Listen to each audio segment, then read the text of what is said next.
Magandang araw, ako po si JM De Jesus para sa Pasada Balita ngayong alas 4.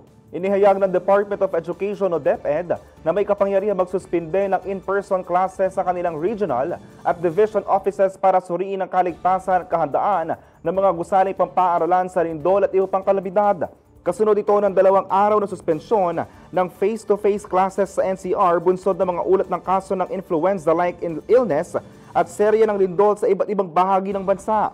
Ayon kay DepEd Media Relations Chief Dennis Legaspi, bahagi ito ng preventive measures ng kagawaran para matiyak na safe ang mga estudyante, guro at maging mga non-teaching personnel. Hiniling din ng DepEd ang kooperasyon ng mga magulang, LGU at iba pa mga stakeholders sa pagpapatupad ng safety protocols kontra kalamidad. Bukod dito, naghahanda na rin ang ahensya sa mga earthquake drill at iba pang emergency training kasabay ng pagpapatibay ng health and safety practices sa mga paaralan.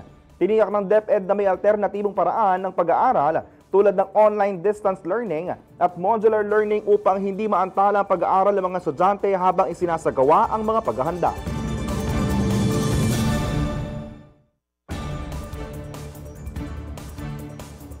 Abangan ang iba pang mga balita mamayang alas 6 ng gabi sa CLTV 36 News. Ako po si JM De Jesus. Magandang araw po.